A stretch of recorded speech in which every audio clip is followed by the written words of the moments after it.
Welcome back to the Deep Dive. Today we're getting into something really fascinating, a blueprint for achieving these huge, ambitious goals. And we're moving past the standard self-help stuff here. Our source is a deep dive into a masterclass from the YouTuber Amber Scholl, who has, built her whole brand around getting the dream car, dream house, dream life. Which is a massive claim. But what makes this so interesting and why we're digging into it is that she is very explicit about rejecting what she calls generic woo-woo manifestation. Right. For her, getting the specific shoe closet or the huge media presence, it's not the universe just providing.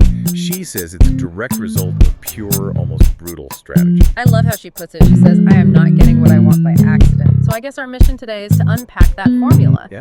It's this cocktail of intense, hard work, meticulous planning, and then, this is the key part, a big dose of deliberate, strategic delusion. Precisely.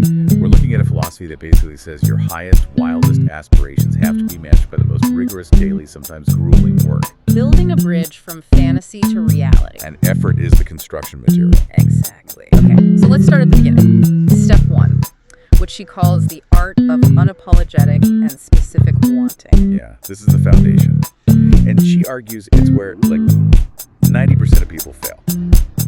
The idea is you have to know exactly what you want, and you have to want it unapologetically. No being humble about it. Not at all.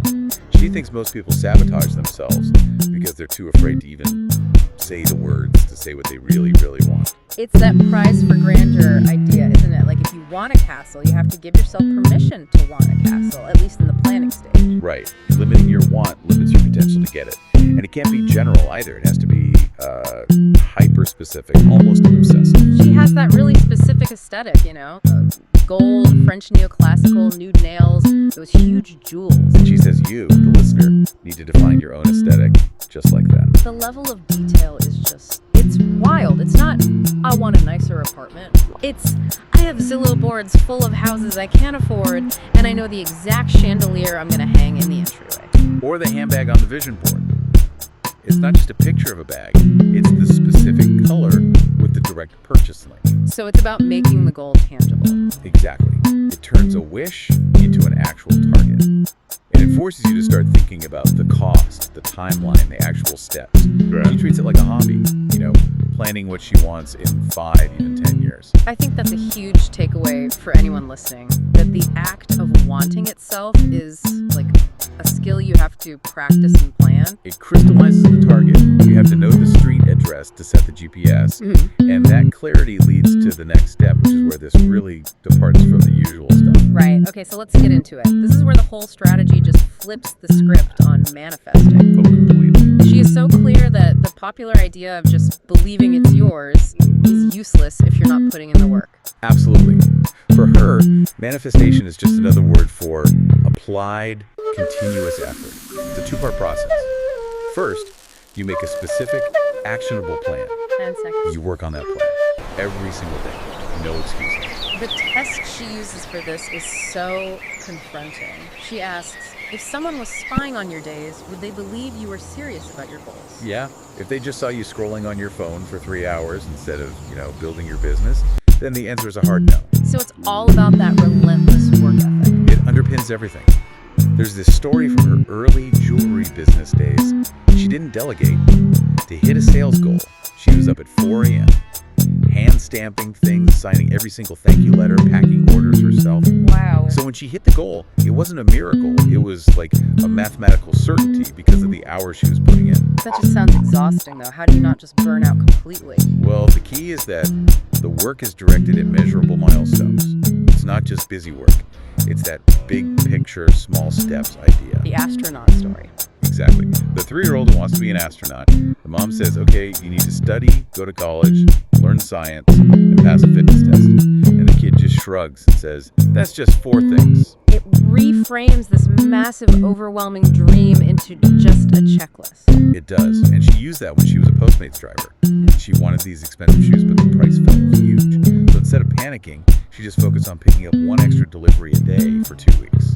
And that was enough. That small daily action got her the $75 she needed. The giant goal shrinks when you just focus on the very next step. The dream is the wish, the action is the spell. That's a great great line. The real magic is just consistency. Yes, and that consistency is only possible because you genuinely believe that what you're doing, the pursuit itself, is actually going to work. Okay, so this is where it gets really fun. Let's talk about the most controversial part. The secret ingredient, which is being strategically delusional. Right, and we should be clear about that word. Delusion here doesn't mean you're disconnected from reality. It means an unwavering commitment to the bit. So you just genuinely believe the outcome is inevitable. Totally. Even when your bank account or your job title completely contradicts it. It sounds a lot like the law of assumption. So for anyone who hasn't heard of that, how is it different from just, positive thinking? Well, positive thinking is hoping good things will happen. This version of the law of assumption it's deciding that you are the person who has this outcome.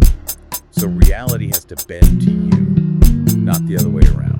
Which brings us to that famous story about the doorman. Oh, it's perfect. She was a broke Postmates driver. She drives up to the nicest building in LA and tells the doorman, "I'm gonna live here." And he kicked her out. Promptly. But the thing is, now she lives there. It's funny, but the point is, that act cemented the goal in her mind, made it real. And this commitment extends to what she calls practice, right? This idea of faking it till you make it. Yes, but with physical objects. She would keep her cheap, fake jewelry in real Tiffany's and Cartier boxes. Why? Because seeing those boxes every day normalized the idea of having the real thing. It made the vision tangible. The marble floor story is the one that really stuck with me. Years before she could afford her dream house, she put down cheap, fake marble tiles in her apartment. She literally practiced walking on marble floors every single day. The argument is that this builds the neural pathway of expectation. So even small things like deciding you want cheesecake and then just gonna get it. Builds that belief muscle of, I want it, I'll have it. You're training your brain to see no friction between desire and getting it. So that intense internal work has to eventually meet the outside world. So how does this whole strategy deal with other people? Or luck? Or setbacks? Okay, so first thing is, you cannot care what other people think. Well, you got to tune out the noise. The audacity you need for this stuff means people are going to doubt you. She says, in the beginning they ask you why you're doing it, but in the end they'll be asking how you did it. And not caring what people think fuels boldness. That's another huge piece of this. Yes. If you want something, you have to boldly declare it and ask for it. Her logic is simple. If you don't ask, the answer is already no. And she has the perfect story for this, the fireplace mantle. Oh yeah. She saw this beautiful fireplace in another unit in her building. Months later, she runs into the new owner in the elevator and just asks him for it. No small talk, just straight to the point. And he gave it to her. For free. That mantle is now in her bedroom. That boldness created an opportunity that just wouldn't have existed otherwise. Okay, so if boldness is key, what about luck? Because obviously she's had some lucky breaks. She redefines it. Luck, for her, is merely exposure to chance. It's not random. It's about putting yourself in the right rooms. But that's only half of it. Preparation is the other half. Exactly. The preparation is what lets you capture the chance. Like when she ended up sitting next to the head of Shopify at a dinner. Right. The seating was lucky, but she already had a perfect pitch ready to go in her pocket. She was ready to capitalize on that luck the second it showed up. Now, what about the cheat code she talks about? Kindness and connections. It sounds almost counterintuitive to this relentless, self-focused wanting. It's the long game. You have to create a world where people want to help you, where they're rooting for you. So treating everyone with respect, from the barista to the billionaire. It's not just about being nice. It's networking through character, building that social capital. The idea that every door you open for someone else might one day open for you. It makes people want to participate in your delusion. Think about it. Would that neighbor have given her an expensive fireplace if she had a bad reputation in the building? Probably not. Putting good out into the world is an investment. So let's circle back to the core of it. We have the goals, the action, the boldness. But what keeps you going when it's 4 a.m. and you just do not want to get out of bed? You have to know your why. Not the trivial fluff reasons like fame or money. The real reason. For her, starting YouTube wasn't just about money. It was about a deeper need for community, for acceptance, a desire to inspire people. That reframes everything. Money just becomes a tool, not the goal itself. She calls it boring. Yeah. She says the real story isn't the designer bag, it's who I became to afford it. The transformation is the prize. For sure. She has this totem pole of value, the purchasable stuff bags, jewels, that's the lowest bar. Fleeting, the highest value is the priceless stuff. Human connection, personal growth, community, that's the real win. So before we wrap, we have to talk about the reality check. She's pretty blunt that, nobody ever gets what they want all the time. What's the lesson when you fail? The moral isn't to stop. It's that you can always go after it. She sees the whole thing as a numbers game. You just have to keep swinging. And the failures are just data. The first 10,000 failures are just market research. That's the quote. If you never stop trying, eventually your strategy and your work will line up with your goal. So for you, listening, the strategy really boils down to 4 things. Unapologetic, specific desire. Measurable, daily action. Strategic delusion. And relentless boldness and kindness. And all of that leads to a certain kind of expectation. She has this great cake metaphor. If you decide to make a cake, you get the ingredients, you follow the recipe. When it comes out of the oven, you're not surprised. You expect it. You expect a cake. Right. Because you did the work. You put in the ingredients. You're entitled to the result because you followed the formula. The ultimate lesson here, I think, is that this combination of belief and action lines you up to not only get what you want, to feel like you genuinely deserve it. It puts the pressure on you, not the universe.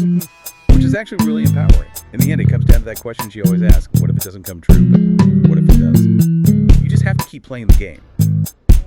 Boldly,